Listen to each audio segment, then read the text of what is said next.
நீங்கள் பார்த்துக் கொண்டிருப்பது உங்கள் விஜய்.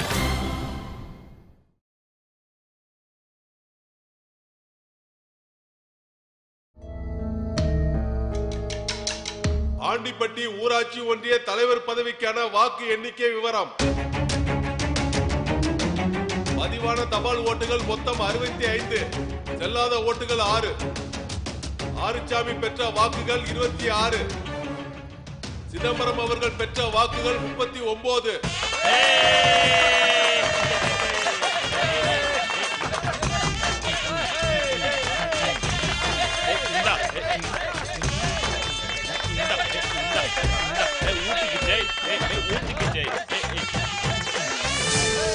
என்னடா அர்ஜாமி? அப்பா, தபால் ஓட்டு போடுறோம் பூரா படிச்ச பையன். அந்த 60 ஓட்டை வச்சு மட்டும் நம்ம எதுவும் முடிவு பண்ண முடியாதுப்பா. நம்ம பயிலும் எல்லாம் உள்ள இறங்கி குத்துன்னு குத்திருக்காங்கப்பா. இப்ப வரும் பாருங்க.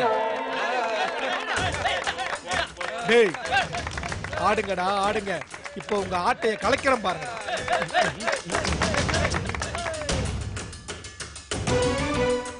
முதல் சுற்று வாக்கு எண்ணிக்கை முடிவடைந்து விட்டது. வார்டு எண் 57, 58 பதிவான வாக்குகளின் எண்ணிக்கையின்படி சிதம்பரம் பெற்ற வாக்குகள் 8000.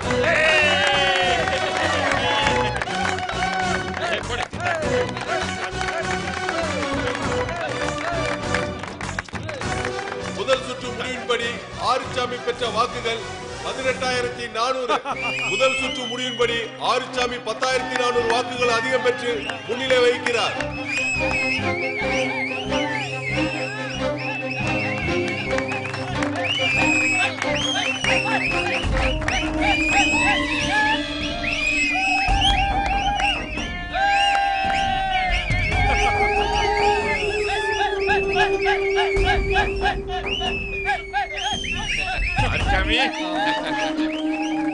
ஓட்டு என்ன 4 வார்டும் நமக்கு ஃபேவரான வார்டு.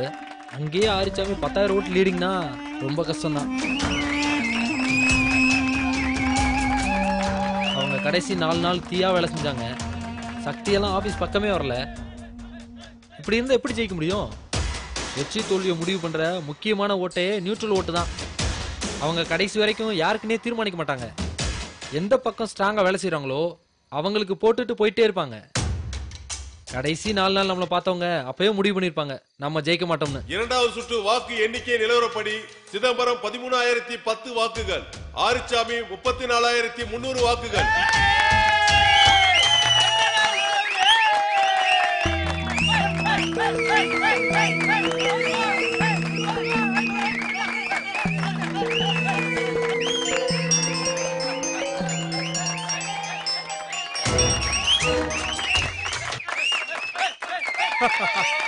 ஏன் தம்பி, ரிசல்ட் கலெக்டர் ஐயா சொல்லணுமா? அதெல்லாம் தேவையில்ல, ஐயாவுக்கே தெரிஞ்சிருக்கும். அதனாலதான் அவர் இந்த பக்கமே வரல. முடிஞ்சோன்னு சொல்லிக்கலாம். மூன்றாவது சுற்று வாக்கு எண்ணிக்கை நிலவரப்படி சிதம்பரம் 16,050 வாக்குகள், ஆறுசாமி 46,800 வாக்குகள். ஏனே, நம்ம கிளம்புவோமா? இல்ல ரிசல்ட் சொல்லட்டும், நம்ம வெயிட் பண்ணுவோம். நடந்து முடிந்த ஊராட்சி ஒன்றிய தலைவருக்கான தேர்தலில் ஆறுசாமி அவர்கள் வெற்றி பெற்றுள்ளார். ஆறுசாமி தன்னை எதிர்த்து போட்டியிட்ட சிதம்பரத்தை விட 30,000 வாக்குகள் அதிகம் பெற்று வெற்றி பெற்றுள்ளார். சிங்க குட்டிடா, சொன்னது மாதிரியே செஞ்சிட்டேன்.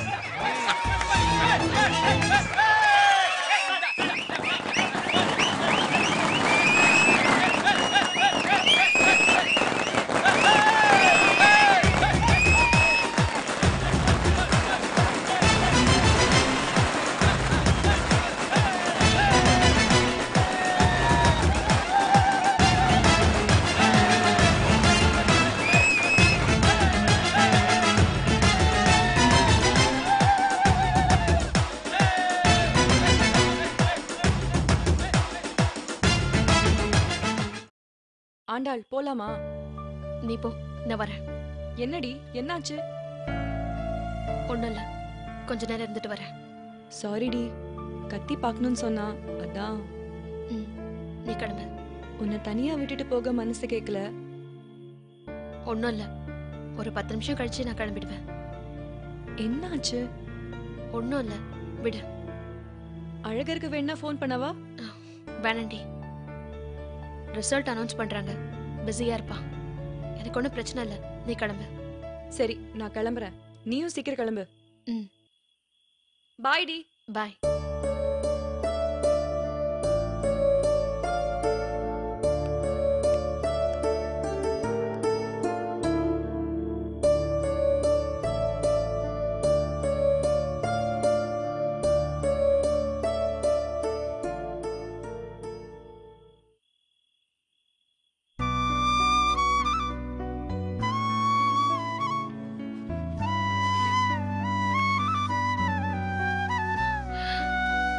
வேண்டாம், எலெக்ஷன் ரிசல்ட்ல ரொம்ப டென்ஷனா இருப்பா. எதுக்கு ஃபோன் பண்ணிக்கிட்டு?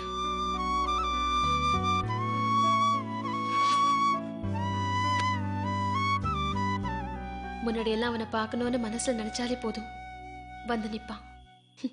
இப்ப எல்லாமே மாறி போச்சு.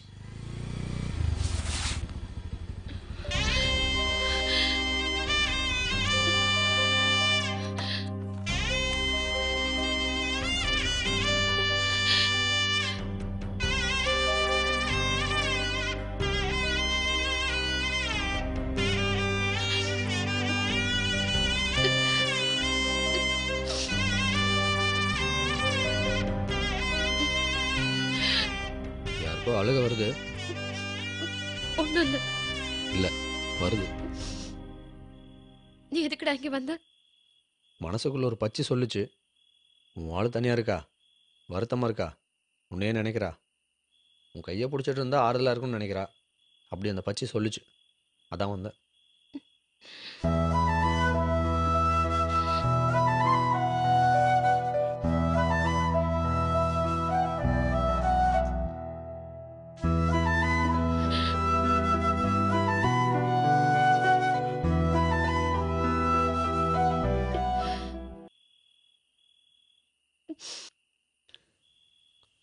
இங்க என்னடா பண்ற? அதான் சொன்னனே ஆண்டாளு, நான் பார்த்து உன் கையை பிடிச்சி உன் மனசு கஷ்டமான நேரத்தில் உன் கூடவே இருக்குன்னு சொன்னேனே. நான் சொன்னது கரெக்டு தானே? நீ ஓட்டு என்ற இடத்துல இருப்பேன்னு நினைச்சேன். அங்கே தான் இருந்தேன், கொஞ்ச நேரத்தில் கிளம்பி ஓடி வந்துட்டேன். ஏன் உன் அண்ணன் தோத்துற போறாருன்னு ஓடி வந்துட்டியா? இல்லை, அவர் ஜெயிக்க போகிறாரு. அழகர்? ஆமாம் ஆண்டாளு, அண்ணன் ஜெயிச்சிருவார். எனக்கு அது முன்னாடியே தெரியும். அண்ணன் தான் அப்பாவுக்காக வேலை செய்யவே இல்லையே. ஆமாம் ஆண்டாளு, அதனாலேயே போட்டியே இல்லை. 2வது ரவுண்ட்லேயே ஏகப்பட்ட லீடிங்கு. இதுக்கப்புறம் உங்கள் அப்பா ஜெயிக்கிறதுக்கு வாய்ப்பே இல்லை. அதான் வந்துட்டேன். உங்க அண்ணன் ஜெயிக்கிறப்போ அதை கொண்டாடுறதுக்கு நீ அங்க இருக்க வேண்டாமா? மனசுக்கு பிடிச்சவங்களோட சந்தோஷத்தை ஷேர் பண்ணுறதை விட துக்கத்தை ஷேர் பண்ணுறது ரொம்ப முக்கியம் இல்லையா? அண்ணன் தனியாக சக்ஸஸை கொண்டாடட்டும், உன்னோட கஷ்டத்தை ஷேர் பண்ண தான் நான் வந்தேன்.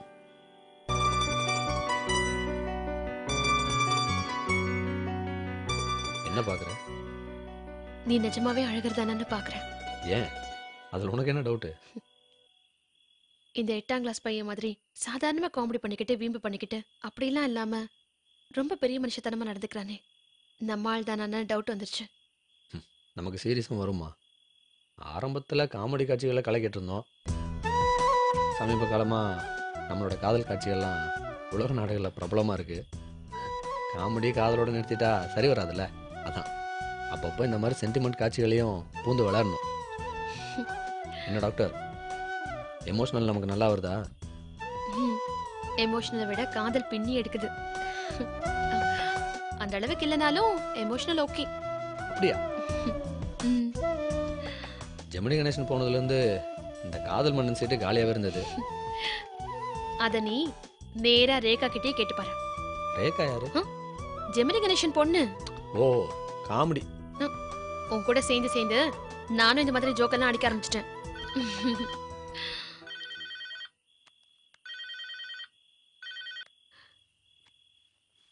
யார் போன்ல? நம்ம ஆளுங்க தான் அடிக்கிறாங்க. என்னன்னு கேளு. என்ன, உங்க அண்ணன் ஜெயிச்சிட்டாரு, ஆட்டம் பாட்டம் கொண்டாட்டம் போட தான் கூப்பிடுவாங்க. நீ வேணா போ அழகர்.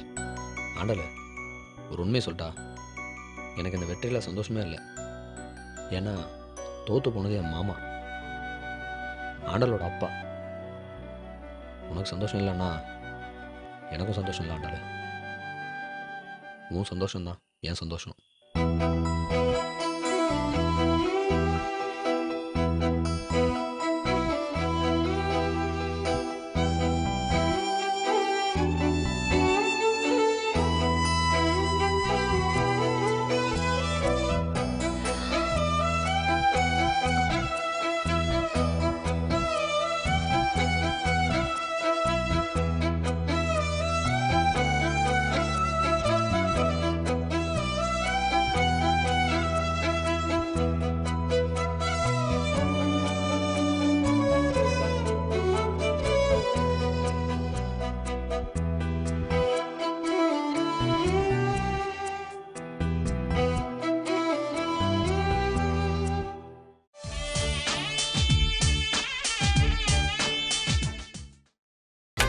நீங்கள் பார்த்துக் கொண்டிருப்பது உங்கள் விஜய்.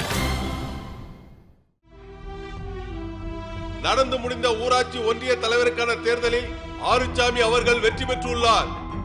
ஆறுச்சாமி தன்னை எதிர்த்து போட்டியிட்ட சிதம்பரத்தை விட 30,000 வாக்குகள் அதிகம் பெற்று வெற்றி பெற்றுள்ளார்.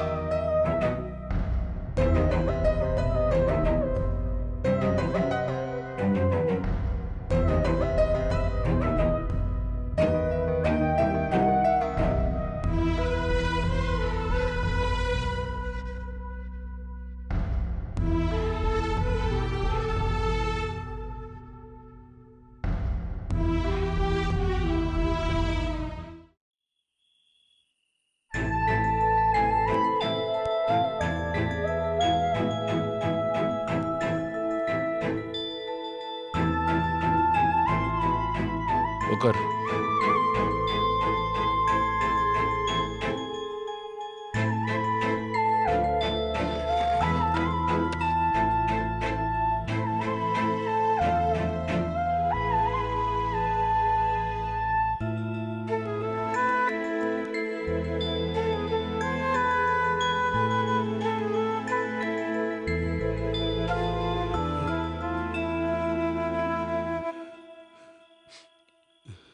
ஐயா,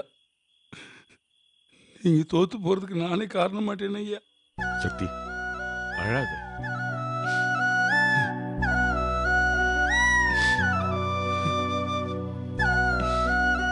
நீ எதுக்குப்பா அழுகுற? தேர்தல்னு வந்தா வெற்றியும் தோல்வியும் சகஜம் தானே. அதுவும் அந்த ஆறுச்சாமி மாதிரி ஒருத்தனை ஏத்து நிக்கிறப்போ தோல்விங்கிறது எதிர்பார்த்தது தானே. இதுல வருத்தப்படுறதுக்கு ஒண்ணும் இல்லை. அழாத சக்தி. நான் தோத்து போனதுக்கு நீ காரணம் இல்லை. நடக்கணும்னு இருந்திருக்கு, நடந்துருச்சு. இத நாம ஒரு அனுபவமா தான் எடுத்துக்கணும். ஐயா, நான் எலெக்ஷன்ல சரியா வேலை செய்யலைங்கய்யா. முடிஞ்சு போனதை பத்தி இப்ப எதுக்கு பேசிக்கிட்டே இருக்க? விடு, பாத்துக்கலாம். ஐயா, மனசு கேட்க மாட்டேங்குது. இந்த கடைசி 10 நாள் என் மண்டக்குள்ள ஏதோ ஒன்று ஆகி போச்சுங்கய்யா. என் கவனமே இங்க இல்லைங்கய்யா. உங்களை நானே தோக்கடிச்சிட்டேங்கய்யா. என்ன மன்னிச்சிருங்க. சக்தி, என்ன பேச்சு இதெல்லாம்? நீ வரலைங்கிறதுனால பிரச்சாரம் நடக்கலையா? இல்ல தேர்தல் வேலை நடக்கலையா? எல்லாம் நடந்துட்டு தானே இருந்தது. நீ இறங்கி வேலை செஞ்சிருந்தா இன்னும் ஒரு 10-15 ஓட்டு அதிகமா வாங்கியிருப்போம். அப்பவும் தோத்து தான் போயிருப்போம். ஆறுச்சாமியை எதிர்த்து நின்னதுக்கு காரணம் அவனை ஜெயிக்கிறதுக்காக இல்ல. எதிர்த்து நிக்க ஆளே இல்லேன்னு இருமாப்புல இருந்தான்ல, அதுக்கு ஒரு அடி கொடுக்கத்தான். 30,000 ஓட்டு வாங்கியிருக்கோம்னா 30,000 பேர் ஆறுச்சாமியே நம்பலேன்னு தானே அர்த்தம். அவங்கெல்லாம் நமக்கு பின்னாடி இருக்காங்கன்னு தானே அர்த்தம். அவங்களையும் சேர்த்து தானே அவன் சந்திச்சாகணும். ஊர்ல 3ல் ஒரு பங்கு சனம் ஆறுச்சாமிக்கு எதிரா இருக்கு. அந்த பயம் அவனுக்கு எப்பவும் மனசுல இருக்கும். அது போதும் நமக்கு. சும்மா ஊர் பஞ்சாயத்து, கோயில் நிர்வாகம், குளத்து ஏலம்னு இல்லாம அவனுக்கு எதிராக தேர்தலில் நின்று இருக்கோம்ல.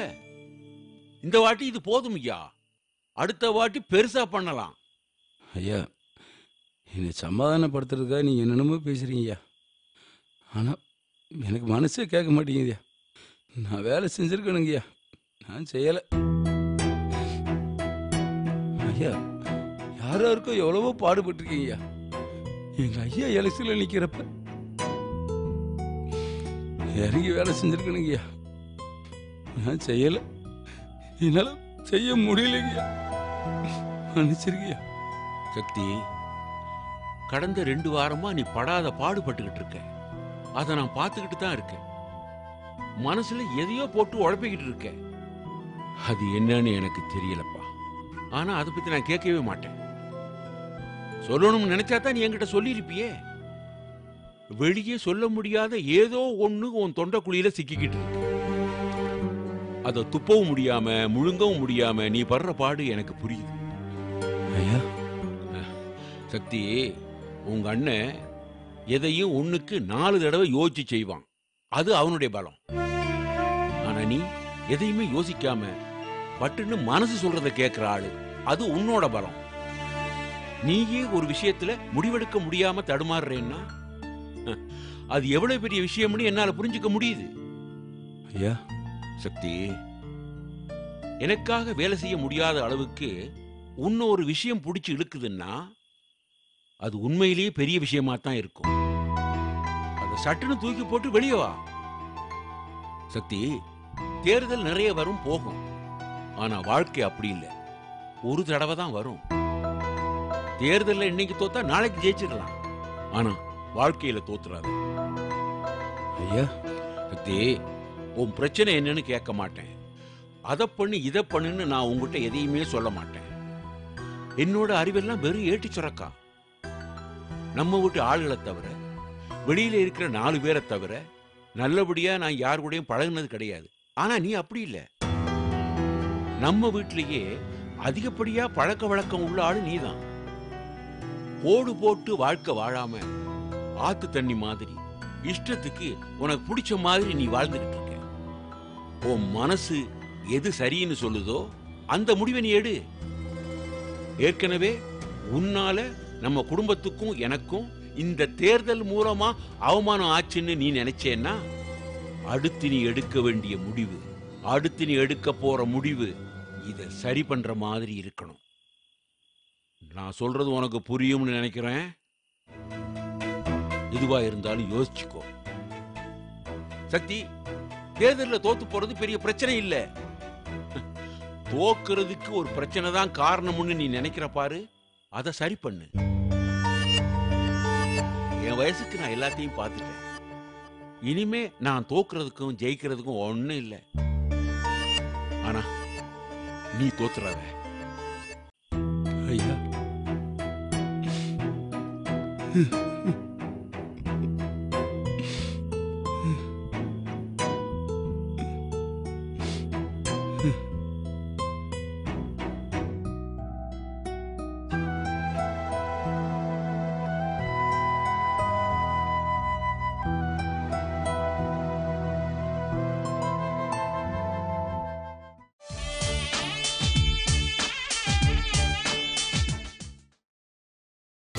நீங்கள் பார்த்துக் கொண்டிருப்பது உங்கள் விஜய்.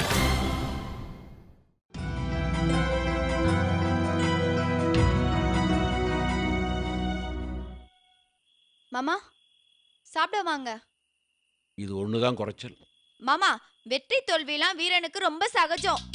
இத பாரு, இதுக்கு மேல ஒரு வார்த்தை பேசுனேன், உன்னோட சேர்த்து தாசில்தாரையும் வெளியே அனுப்பிச்சிருவேன். என்ன கோய்? ஐயோ, தா போ உள்ள. வெளியே அனுப்பிடுவேன்னு சொன்னீங்களா மாமா? ஐயோ, யாராவது காப்பாத்துங்களேன். உள்ள யாரு? வரனே. என்னண்ணே, என்னாச்சு? முதல்ல இவளை உள்ள கூட்டிட்டு போ. ஏய், போடி உள்ள, போ உள்ள. போ, போடிங்கறல. போறேன் போறேன். என்னண்ணே, என்ன பிரச்சனை?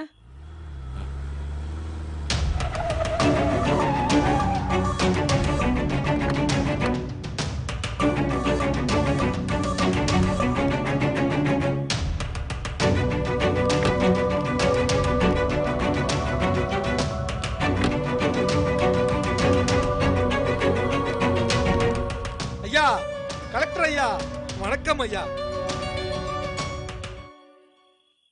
ஐயா, நான் இந்த தேர்தல்ல அபார வெற்றி பெற்றிருக்கேன் ஐயா. என்னதான் போட்டி வேட்பாளரா இருந்தாலும் வயசுல மூத்தவரு, ஊருக்குள்ள பெரியவரு, உங்களை பார்த்து ஆசீர்வாதம் வாங்கிட்டு போலான்னு நம்ம மக்கள் எல்லாரும் பிரியப்பட்டாங்க. அரசியல் நாகரிகம் தெரிஞ்சவனா. என்னதான் களத்துல எதிரியா இருந்தாலும் ஊரு நன்மைக்காக உங்களுடைய ஒத்துழைப்பு வேணும்னு நான் கேட்டுக்கிறேன். யாரு உள்ள விட்டது? என்ன தைரியம் இங்க வந்திருப்ப? யாரு வீட்டுல வந்து யாரோ வந்து